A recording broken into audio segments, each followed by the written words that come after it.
James, tell me you don't think I did this. Tell me you know that. I may as well have done it, though. I brought Adrian into her life. I did that. I shouldn't have walked out on you and left you alone. I failed you.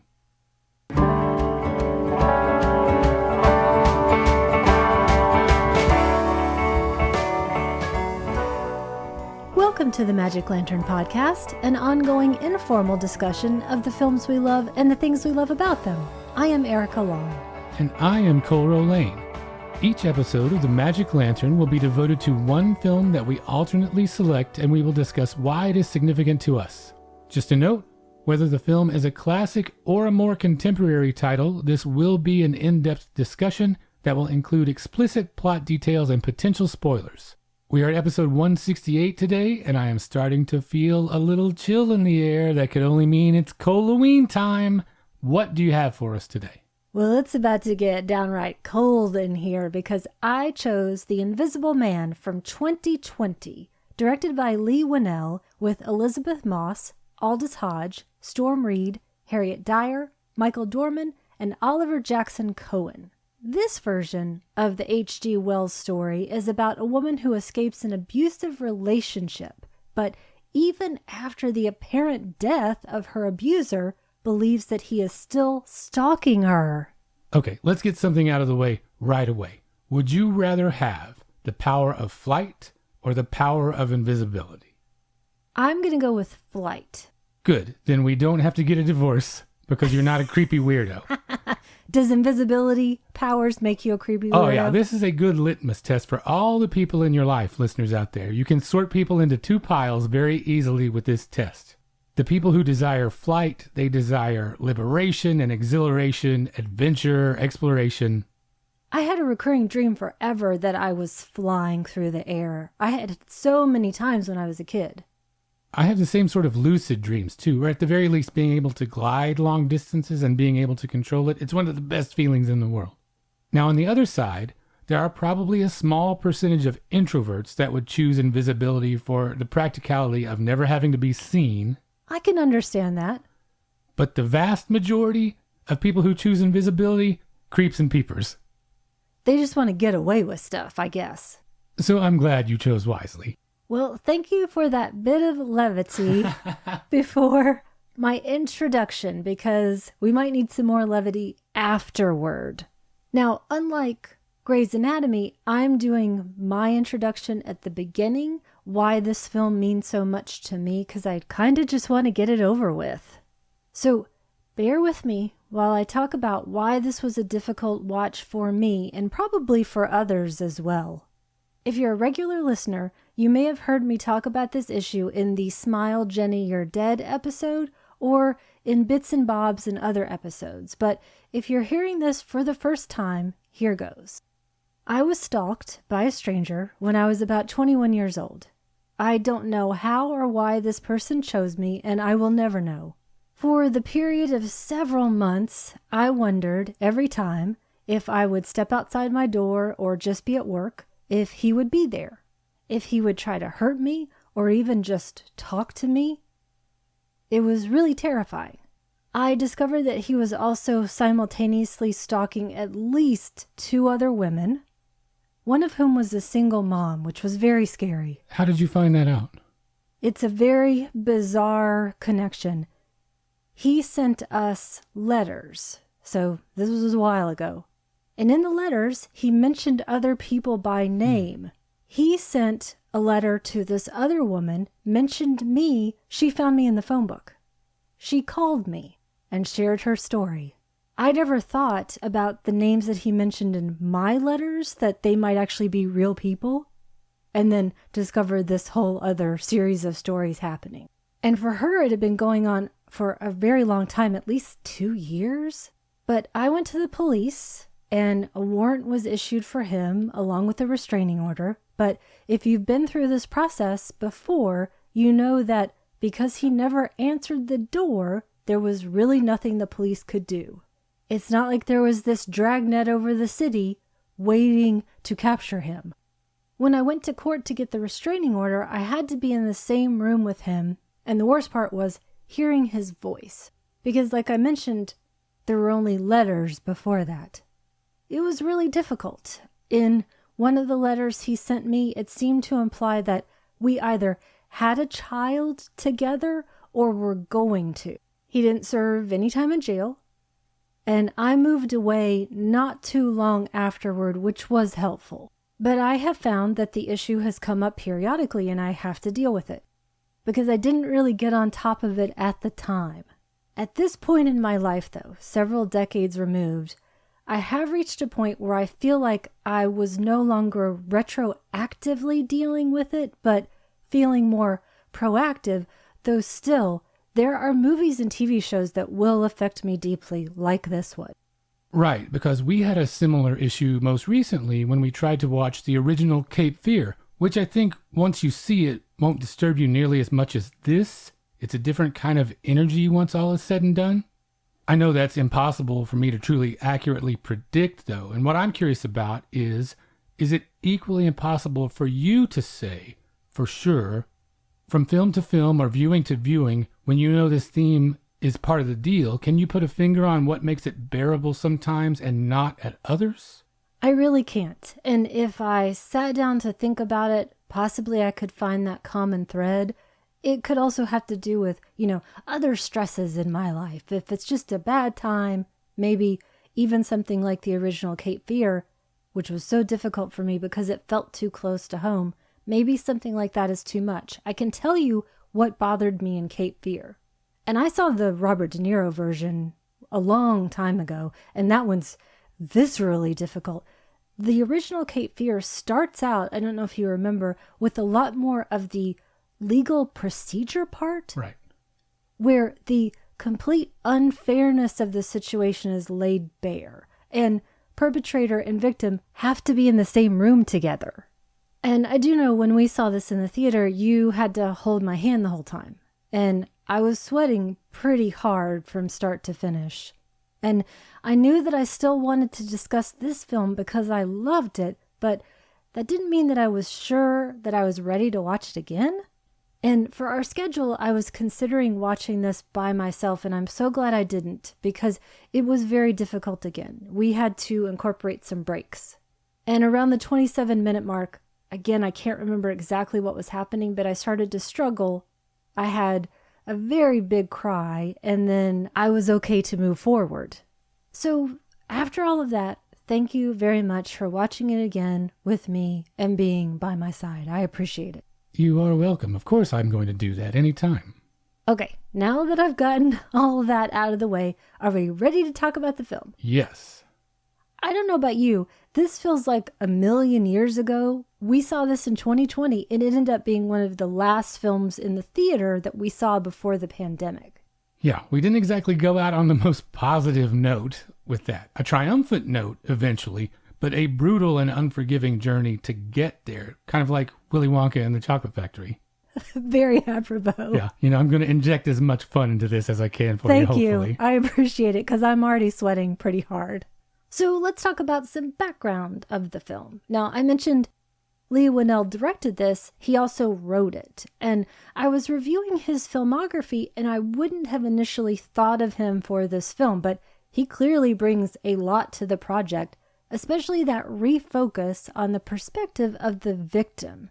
That was all his idea, and he completely changed the thrust of this project, and I'm so glad he went in that direction. Yeah, it's a brilliant and timely choice. It's not about him. It's not about the Invisible Man. It's about her. And I don't know that it would have made as much sense to make that shift in the versions that came before. It works especially well here because there's also a major shift from the Claude Rains version, for example, in terms of intent. In the 1933 adaptation of this, he discovers the secret of invisibility accidentally, and he's actively trying to undo it until it drives him insane. In this case, it's his sole aim from the beginning because he's a creep. This Invisible Man was originally conceived as a part of what's called Dark Universal, which was about taking the world of the Universal movie monsters and reimagining them. But this was a planned series. It started with The Mummy in 2017 with Tom Cruise, but that wasn't successful. And apparently there was a Bride of Frankenstein in 2019, which I didn't even know existed. So The Invisible Man instead changed to a standalone story.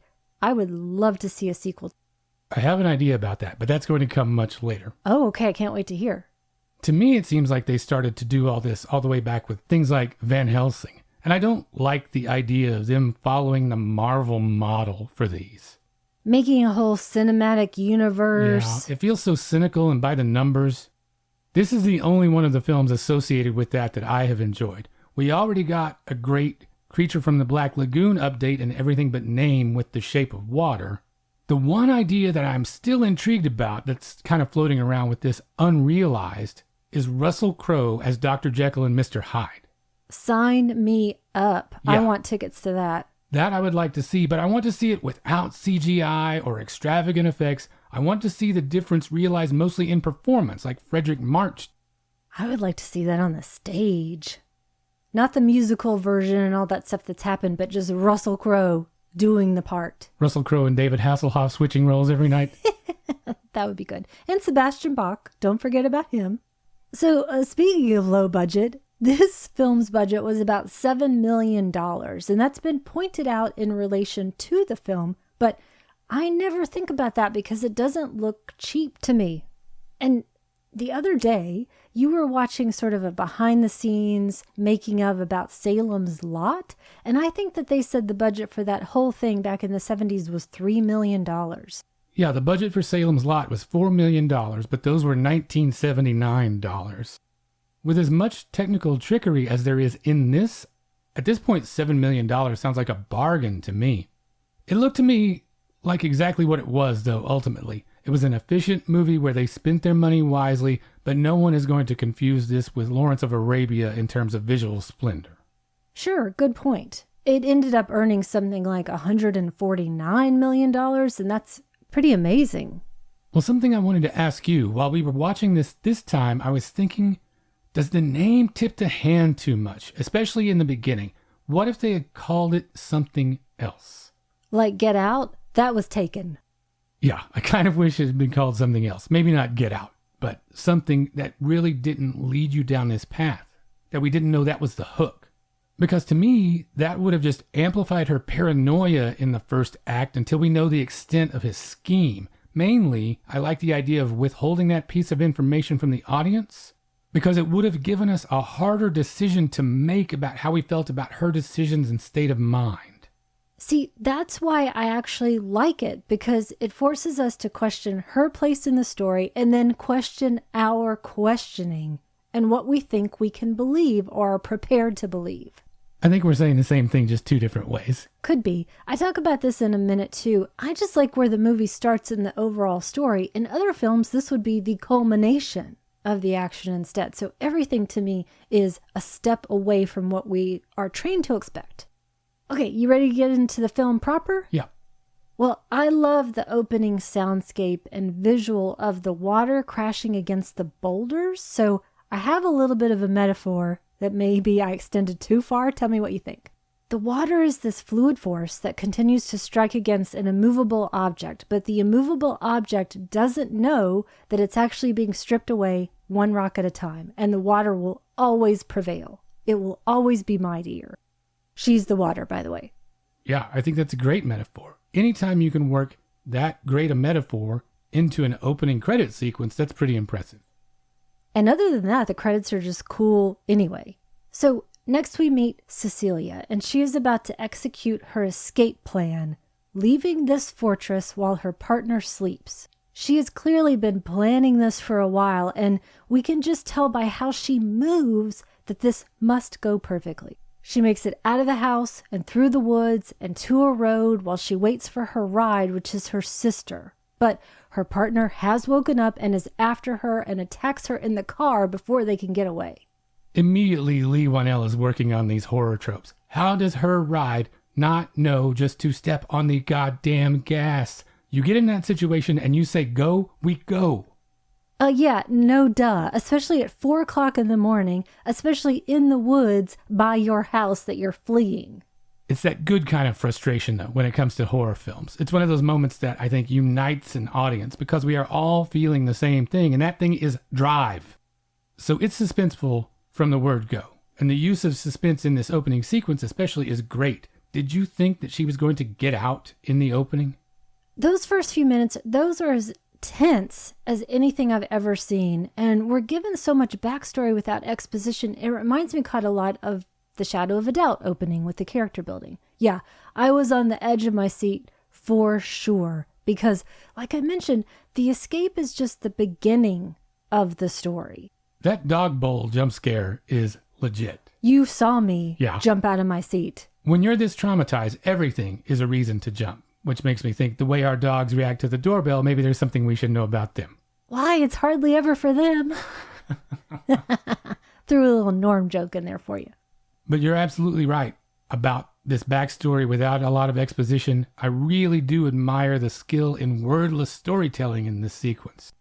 We understand the unspoken language of everything she is doing, which leads me to ask, is this an indictment of where we have come to as a culture that the signposts of abuse are so readily understood? I guess I'm going to fall back on it's actually good storytelling.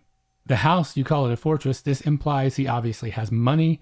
That equates to resources, even enough to fake his own death, we later learn. Contrast that with the meager contents of her bag and what they judiciously show us. That lets us know that she is carrying everything in her life in just two hands. It's such a power imbalance, it's not even close to a fair fight. A lot is communicated in just a few minutes without a single word. So I'm going to offer a little quibble on this, and this is from an audience test screening. They actually made a note that the director disregarded, that they felt like they needed more in the beginning to understand what she had been going through. Because we don't even fully see Adrian's face. Good. Yeah, exactly. So how do you feel about the lack of evidence beyond these signposts that you and I at least understand initially of his abuse? Do you need to see it to believe it? And is that also reflected through the character of the sister who, when told to drive, does not drive, plus all of her other behaviors? I don't need to see it to believe it. I'm glad he disregarded that note. Those people in that audience were simpletons. I'm with you. I don't know how anybody could not get it, like you say. Yeah, I didn't see it, so I can't imagine it. Come on. As for the sister, I harbor particular feelings about that character, none of them very charitable. But I think her responses are unique to that character and their relationship. She's not a good audience surrogate for me, unless the audience is all assholes. Okay, got it. So you don't think that that's necessarily reflective of how other people view abuse, that even mental or emotional abuse is somehow less traumatic? I think it has a lot more to do with a competitive sibling dynamic in that particular instance. The sad part, though, is, though I don't need to see it to believe it, obviously, some people do. Even worse, some people see it and still don't believe it, or even understand what they're seeing. Extricating yourself from these situations is incredibly hard. True crime is littered with stories of these kinds of opportunities for escape going wrong and the legal system being no help. We saw the police hand one of Jeffrey Dahmer's victims right back to him, derisively laughing it off as a lover's quarrel. And we're seeing it unfold right now basically in real time with this Gabby Petito story. In general, is something less scary to you if there's no physical violence? No, not necessarily. And I don't need it in the intro especially to establish the truth of what she's trying to say. But I will say it is essential from a horror storytelling standpoint that we see a burst of it at some point to show what the villain is capable of in terms of crossing boundaries. Ah, good point. It is a visual medium, after all. And a visual representation of the severity of the situation makes the stakes undeniable regardless of our grasp of subtext.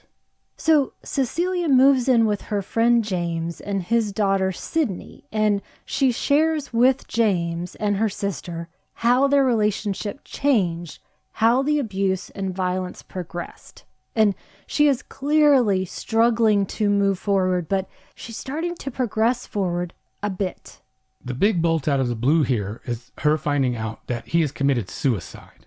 I love the way this plays across Elizabeth Moss's face because so many conflicting emotions are happening here. Do you dare believe it's true? Do you dare to be happy or feel relief? Nope, not even close. Not until he's dead and you've seen the body, or better yet, put the bullet in him. Even with his death, You can't turn on a dime from trauma like that.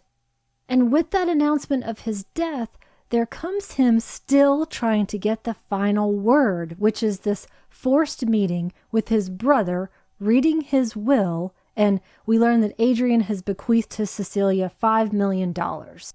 So this trust fund, do you take that money if you feel like you can do good with it? I think that is an amazing question. I personally would absolutely take the money, but I would also completely understand any number of reasons for not taking it. And that's maybe changed a little bit. You know that I watch a lot of American Greed and other true crime stuff, especially that horrific Harvey Weinstein documentary, and it makes me really rethink how I used to view the whole idea of settlements and civil litigation, hush money. On the one hand, these pieces of trash think that they can make anything go away with their money, and in part they are absolutely right because the criminal justice system is still catching up. And for the victims, money is sometimes the only thing they can actually get. So who cares if the good you do is for yourself or for others?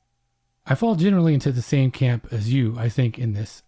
Particularly in this case, I say if you're going to think about him all the time anyway, why not take the money? At least make him pay the rent for the space he is taking up in your head. Ah, yes. Well, even after the money and the will and the suicide, Cecilia is still feeling like she's maybe not alone. There are signs, some indications, but can she really trust her senses?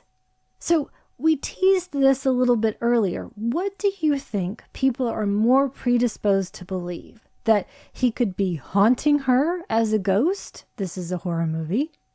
Or that a person would go so far to control and harm another person, or that she's just crazy. People are more predisposed to believe what they think they see and understand, and that's limited. Do you believe your eyes? Just look at the restaurant sequence to answer that question. Everyone in that restaurant obviously thought they knew what they saw. And it's a little ironic and a really nice twist, actually, where the moment that everyone else thinks they know what they saw is also the moment that has to bring her the most clarity. This is the true nothing left to lose moment. There is now no misunderstanding the lengths he will go to. I don't know about you, but as much as we were staring at walls, I really thought I started to see shadows possibly. I mean, I was really looking. It's a great effect. Staring at a flat space and just imagining. Well, let's talk about that. The way that horror movies use empty space, the good ones anyway. The classic open door at the end of a long hallway. This is even happening in our house right now. There's a door that we typically keep closed that is open right now, and every time I walk around that corner, I don't like it. And there are some great examples in our personal favorites that exploit what's not there and how your imagination fills that in. Think about the swimming pool sequence in the original Cat People. My favorite is probably when Marilyn Burns makes it to the gas station in the Texas Chainsaw Massacre and has to sit there staring at that open door for what feels like forever, waiting for a ride out of there. In this case, it's all about how they frame a room as if someone is occupying that empty space, but we can't see them. They devote physical space to this idea. And then that hint of breath in the cold that finally reveals his presence, that is a great choice. That kills me. Because true dread is a cold and empty feeling. Now, since we're talking about all the things that work really well, I am reminded of the one thing that takes me out of this movie that happens here. Oh, tell me. My one instance of struggling with my suspension of disbelief, someone has a landline in 2020? And they're not 75? Yeah, it's not one of those jitterbug phones. Is that what they're called with the huge numbers on it? I think there's a jitterbug, yes. I expected her to hang up that phone and then get out the TV trays and watch Wheel of Fortune and Matlock and go to bed, basically. Sounds like my afternoon. Yeah, I get it. I was trying to backpedal and make up a backstory of, okay, because he's a cop, he has to have this other thing, or I don't know. Yeah, anyway, yes, it doesn't make a ton of sense. But an invisibility suit does. Of course. Now, I want to talk about an idea that's voiced by a few characters, and it's about demonstrating your strength as a way to overcome adversity. This idea that if you can't get away from the bad guys, you're weak. The idea that if you can just be strong enough, you'll get through. And this don't let him win platitude. You talked about the amount of space someone occupies in your head. And it's all about if Cecilia focuses on him too much, or by fixating on him, he becomes a crutch for her not to move forward. That who we allow to occupy our brains rent-free is something that we could control. Yeah, you hear them say, he's not out there, I promise. Everyone thinks they know, but they don't know. Realistically, though, what do we expect people to say? In a position like this, you would like to offer support however you can. The problem is, unless you have been on the inside, you cannot fully grasp the magnitude or severity of the situation or that other person's reach, even if you think it's from beyond the grave. Where you and I may differ on this, though, I do think you can ultimately control it. Oh, okay. Tell me about that. You just have to go through the steps, and we're going to talk about what I think is that final step here in a moment. Okay. Well, let me know when we get to that. In the meantime, let me just sort of wrap up the story. It becomes completely clear that Adrian, in fact, is not dead. He's managed to make himself invisible and is still exerting control over her while making her appear to be crazy and, what's worse, dangerous. He alienates her from James and Sydney through an assault against Sydney, alienates her from her sister, and then, in a stunning move which you refer to, slits the sister's throat while putting the knife into Cecilia's hands. She's put in a secure mental facility while she proclaims her innocence, but she also finds out she's pregnant and, through Adrian's brother, gets a way out. So he's still exerting this control. Through the brother, he says, "You've been punished enough. Just have this baby and come back to me and everything will be fine." This may be a thing that a lot of people who have never been in a situation like that haven't confronted head on before. It's not about who she is or what she represents. It's all about him being told no. And he's controlling her even down to reproduction, which is a particularly relevant issue where we are in Texas right now. And this really works best because she moves through this. It goes from terrorizing to sabotage to cat and mouse to finally a battle of wills. And this reflects what you were saying with the water and the stone in the beginning. This unfair playing field from the beginning slowly levels as the story progresses. And like you mentioned, this is also the first moment we get confirmation for sure of his brother's tacit participation in this scheme. To me, that opens up myriad new avenues for manipulation. The big one obviously being that his brother is also potentially going out on these homicidal errands in his stead. Now, do you think that everything except that very final instance was Adrian the whole time, or was it some of one and some of the other? I'm not sure. I think the bulk was Adrian. I really do. I like to think it's both because as part of his scheme, it adds a whole new sinister level of manipulation. Essentially, it would make her doubt herself more than ever in the sense that even if she knows she's right and he's still alive, not even she would believe he could be in two places at once. And it gives everyone else surrounding her, her ostensible support system, an easy way out to say, okay, now it is really over. So we've given the rundown of victims here, and Adrian, he's preying on innocence, including Cecilia, from the beginning, but that even takes on a darker dimension once he actually targets a child. And do you consider that child to be Sydney or her baby, or both? Specifically Sydney in this case. And so what I'm wondering is, do you leave behind fear once you get angry enough, either as a viewer or a character? I think it sure does help. You and I both have anger running through us as kind of a foundational emotion, and it makes you move forward. This is what I was talking about earlier when I was mentioning the steps to go through and getting to this final one. You have to get mad enough. And this is what I would feel like would be the final straw for me. It's a strategic mistake on his part. He overplays his hand, and I think it suits the character. It's a nice piece of writing. Only someone that narcissistic would think they can maintain control no matter what.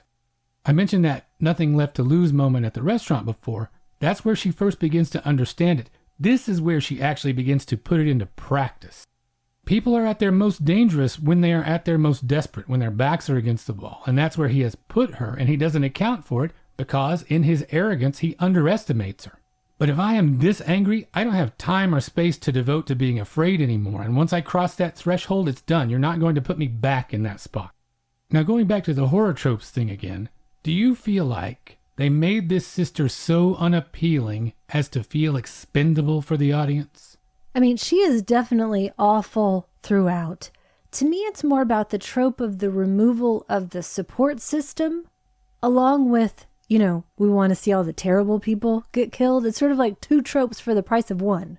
And I mentioned this briefly before. It does kind of dovetail nicely and makes for this theme of parallel sibling rivalry that each family has. So we're now hurtling towards the finish. Adrian makes his big move in the hospital. He's forced to because Cecilia draws him out by slitting her wrist to kill her and the baby, and he goes on a kill-crazy rampage, and she is able to partially reveal his invisibility suit, which is super awesome, by the way. I love that suit. She escapes and heads to James's house because, as you mentioned, Adrian has threatened Sydney, and they're able to shoot him, but this intruder is revealed to be Tom. And again with this trickery, Adrian is discovered tied up in his own basement, but Cecilia knows the truth. She goes to him, and it's truly frightening to me because this is the first time we have seen his face clearly, and she has to face him. So what did you think of the ending? This final showdown is tense. In this shitbag, he is pulling every page in the narcissistic manipulator playbook, all the way down to him telling her, good choice, when she says she'll have the steak. He's only complimenting himself because she is picking from a range of options that he has given to her. I hate him so much in that moment. How do I like the ending?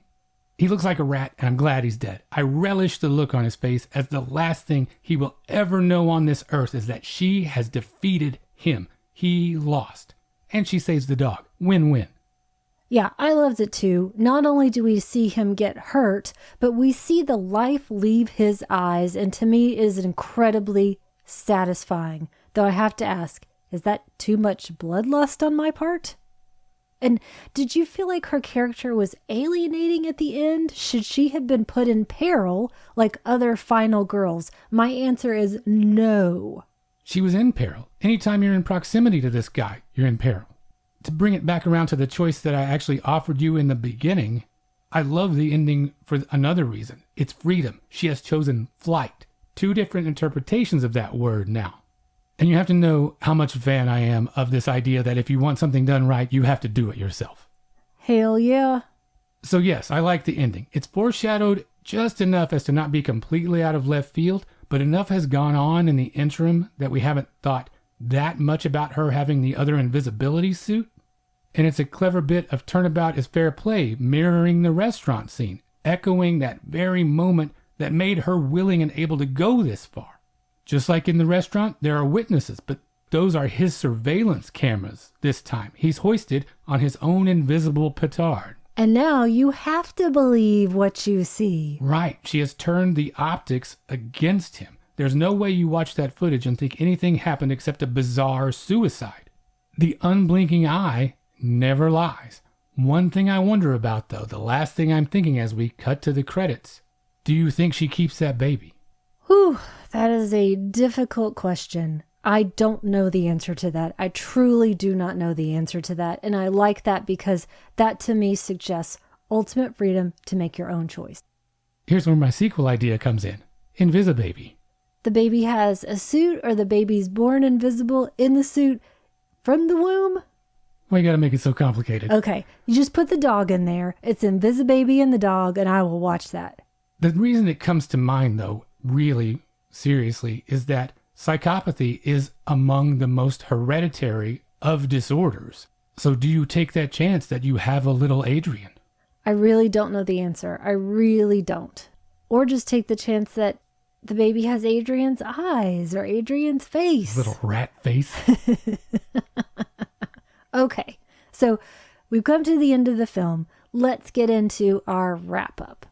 Do you think this film would have had the impact that it has had if it had been made any time prior to 2020?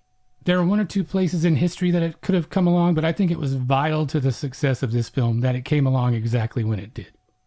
Yeah, the same for me. It feels like sort of the difference between Sleeping with the Enemy and her truly having a triumph. And I think we can more identify now with that concept of gaslighting. It's something that we talk about these days. And the acknowledgement, too, that he and people like him would never stop. They never have a reason to stop. We have to stop them. So I talked at length in the beginning about the film's impact on me, my connection to it. What was the impact on you? It obviously didn't have as much of a personal impact on me as it did on you. I'm not as invested in the theme, nor have I gone through anything similar, so the best I can do is sympathize, not empathize. Its impact on me is more about how it works for me in the framework of genre and exploitation fare.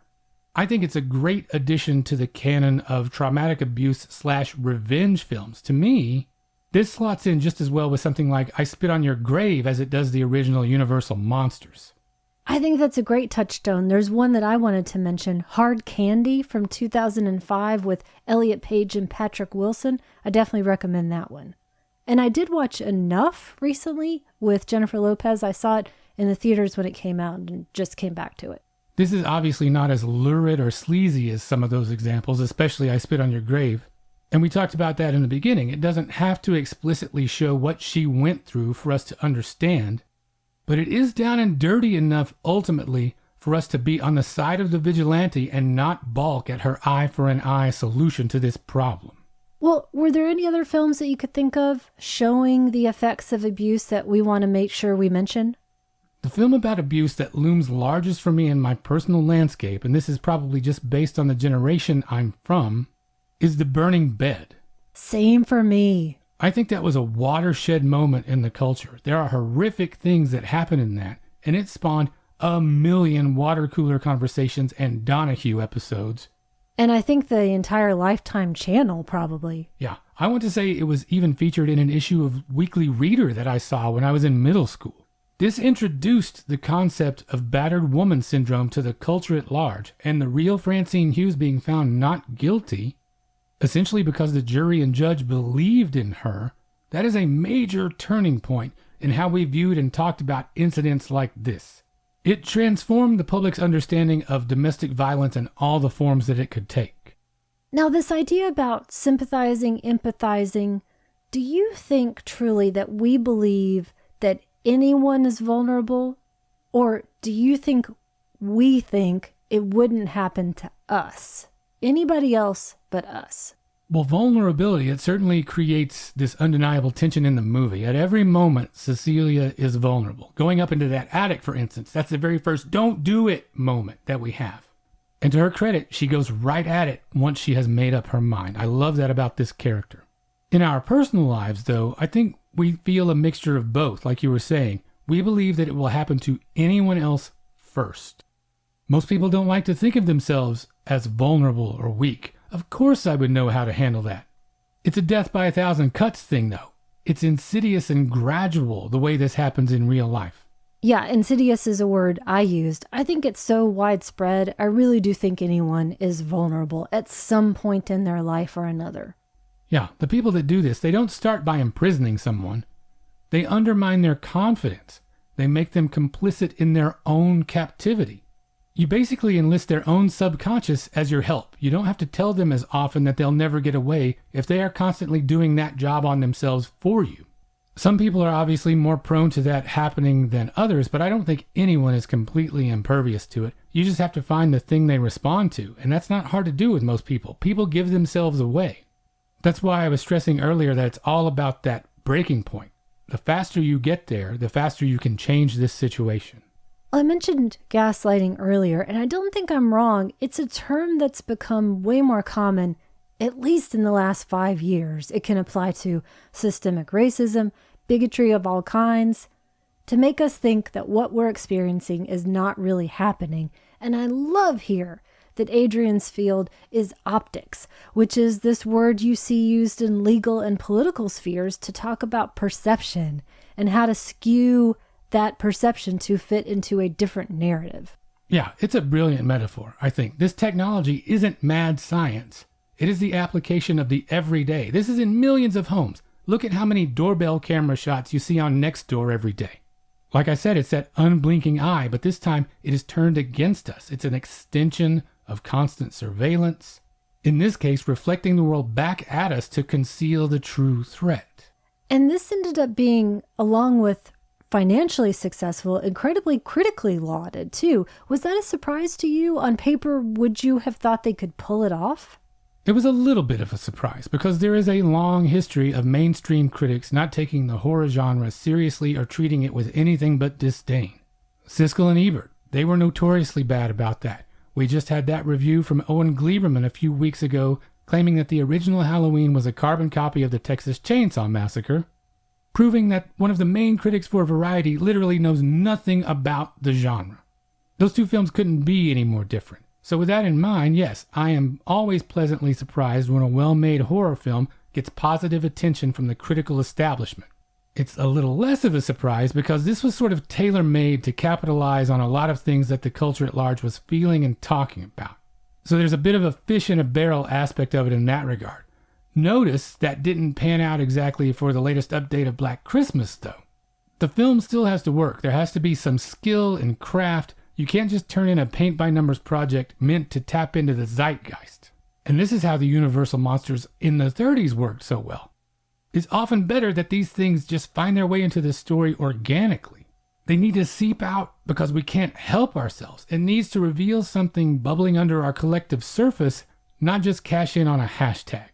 On paper, though, I wasn't 100% sure about this coming in, for sure. Especially because it's produced by Blumhouse, which I would say, at worst, is maybe a person who is guilty of cashing in on something. I think Blum's heart is in the right place, but I do think his track record for me is maybe 50-50. Yeah, it's spotty. Some great highs and then some not so great stuff. Elizabeth Moss was the big plus for me. And then looking at Lee Whannell's track record, I could have gone either way. And then the lineage of Invisible Man sequels and updates certainly didn't fill me with confidence. Well, speaking of the greatest part of the film, Elizabeth Moss, she said in an interview about the release of this film on streaming very soon after its theatrical release because of COVID, she said she thought it was a good move, and if it could give you an escape, then great. I, however, felt no escape whatsoever. I felt trapped from the first moment. How about you? First, let me reiterate what you're saying. Elizabeth Moss is top-notch. She can carry a project. She was far and away the best part of the movie for me. The film itself is a thrill ride, I would say, but it does not feel like escapist fare to me. You're white-knuckling this one most of the way through, and it is playing specifically on a frayed nerve for anyone who has gone through an even remotely similar situation. So then, is this a horror movie truly? Definitely. The simple definition is that the situation inspires genuine terror. I can vouch for that just from sitting on the other end of the couch from you. But it functions that way in the little moments too. We've talked about some of the tropes already. We have an instance here of Smith's Grove syndrome. If you pull up to an asylum in the dead of night and it's raining, just come back tomorrow. And then when Tom, the brother, is killed, we know it's early yet. You know it's not going to be that easy. So there are these little fun horror signposts that let us know where we are along the way. Yeah, for me at the very least, it's incredibly suspenseful. It's got good jump scares. And apart from the story being modern horror, that if we don't live through it personally, we're lucky. But we probably know someone who has had to survive it. Apart from all of that, it's 1000% horror fun. Now, how do you feel about where this falls in the legacy of the franchise? Because this is one of our favorites of the original Universal monsters. Do you consider this a remake exactly? Because there is that overarching theme of megalomania. Not a remake, but a version of the story. A scientist has gone mad, or was born mad, made himself invisible, and wreaked havoc on those he professes to love, and then goes on a huge killing spree just like the original. But in this, we truly get to explore that morality from a different perspective. So if it is horror, and it slots into the legacy of the franchise well, where does the horror truly lie? That they don't believe you? That you're wrongfully accused? What's the worst of it? I think the worst is the extension of they don't believe you. That you truly have no support system. You're completely on your own. He knows that he's gotten you down to rock bottom. He thinks he's actually gotten you below that. But you know you've got a little bit left in you, but can you deploy it in time? And like I was mentioning earlier, he will never stop until you stop him. You asked that good question earlier about when this was released and how that affected the reception of it. I think it's a great example of how horror is often a reaction to our cultural anxieties, and then how that fits into the contemporaneous cultural landscape. But does that sometimes work to hamstring a film too? Are there obstacles here, similar to something like trying to update Candyman? Some of the criticisms I've read of the new Candyman is that we don't need a Black Lives Matter horror movie right now.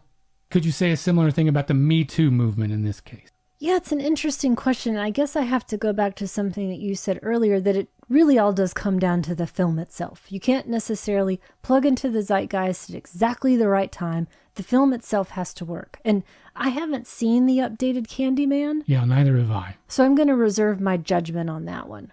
I'm looking forward to it, though. I am too, because I love the original, and I like the idea of it exploring a different side of the story, a different neighborhood, and an issue that I think you could never tell enough stories about. So I mentioned that this hit me just as hard, maybe harder than the first time I saw it. Did you have a different experience with this second viewing than the first? I think it was the same for me. I think I liked it a little more this time. I appreciated the way, I've noticed at least, that Leo and Elle handled the tropes a little more this time.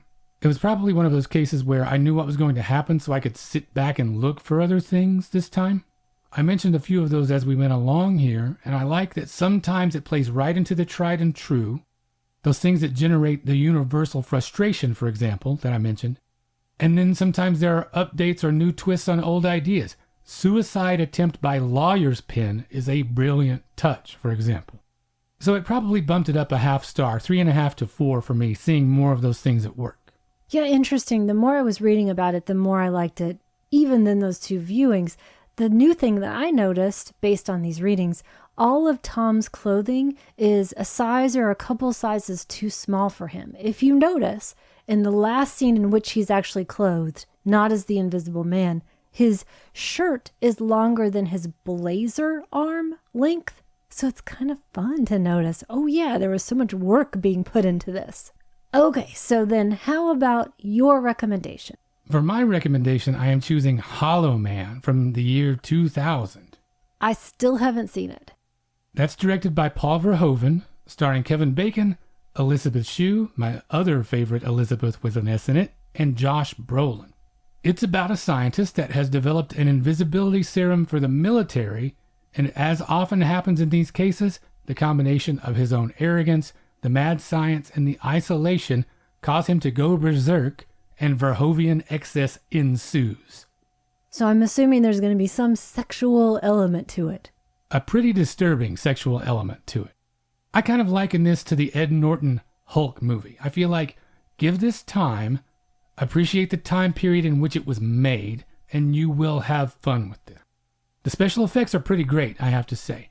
Bear in mind, I am approaching this as exploitation fare. It is Verhoeven, so there are some lurid, voyeuristic moments that are pretty unsavory, especially for a major studio blockbuster, which I think is kind of a left-handed achievement in and of itself. So here's my ringing endorsement. Relax, it's not as bad as a lot of people would have you believe. Well, what about you? I picked a film that's been mentioned in the same breath as The Invisible Man, though I didn't realize it was actually released the year before. I only heard about it afterwards. And I also think it's a story that wouldn't have had the same impact if it had been released a few years before. And that is The Assistant from 2019, written, directed, produced, and edited by the Australian filmmaker Kitty Green. It stars Julia Garner, and it follows one day in the life of a lowly assistant to a mega important film producer who is never seen on screen. We see his abuse through her eyes, and how so many people beyond the initial victims are also victimized, and how they try to help, or stay out of the way, or work to essentially perpetuate the opportunity for more abuse because no other path seems to yet exist for them. So once again, that's two great recommendations, Hollow Man and The Assistant. And that brings us to the end of episode 168. If what we do here is valuable to you and you would like to support that, we would certainly love for you to check out our Patreon at patreon.com/magiclantern. The $5 a month level gets you access to a big backlog of bonus episodes, and those come out on the Mondays alternating with regular episodes, so you never have to go a week without new Magic Lantern in your life.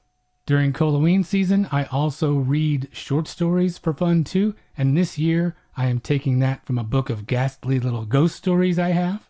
I have a short recommendation to throw in right here too. Don't Turn Out the Lights. It's an anthology of short stories. It's an homage to scary stories to tell in the dark by modern authors.